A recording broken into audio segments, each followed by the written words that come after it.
Donald Trump's administration gave 1,000,001 reasons why the former president could dodge the COVID-19 vaccine when it was first released in December. He'd already had COVID. Former Surgeon General Jerome Adams said Trump had just been given a special antibody treatment. So it came as something of a surprise when in his CPAC speech, Trump came forward to urge his wary supporters to, quote, get their shots. Now it has been revealed that Trump and former First Lady Melania had actually been vaccinated against the coronavirus back in January. What is not known is which vaccine they received. As to when, CNN's Jim Acosta's sources confirm that it was while Trump was still president via Twitter. Trump's secret vaccination bucked the trend, which had incumbent President Joe Biden and predecessors Bill Clinton, George W. Bush, and Barack Obama committing to get vaccinated in public to convince everyone that the shots were safe, per NBC. University of North Carolina professor of public health behavior Noel Brewer told ABC in December, "What is very effective is having leaders stand up for the vaccination system and for individual vaccines. Having them offer to get vaccinated on camera is one of the single most important things that could happen." Trump critics are now even more angry with the former president, particularly because, as the New York Times points out, Trump was and still appears to be more concerned about getting credit for vaccine development than actually getting people inoculated against the virus.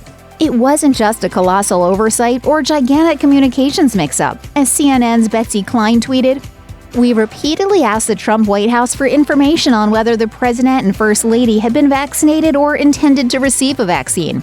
As recently as January 18th, the White House declined to comment." Clean water advocate Aaron Brockovich weighed in saying, "Trump got the vaccine but didn't want you to know. He didn't want you to believe it was safe. His persona is more important to him than your life. It's all an act."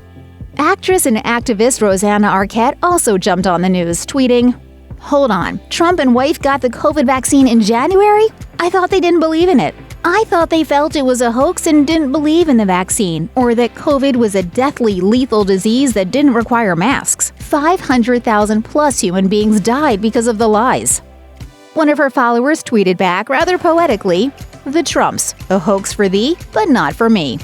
MSNBC's Rachel Maddow, for her part, was miffed. She asked, "Why did they keep this information secret from the American public? What was the self-interest here? To whom did the benefit accrue from keeping this secret?"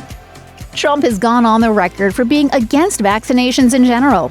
The New York Times, for example, will remind you that the former president once blamed autism on vaccines. During his time as president, he regularly sent out vaccine skeptic tweets.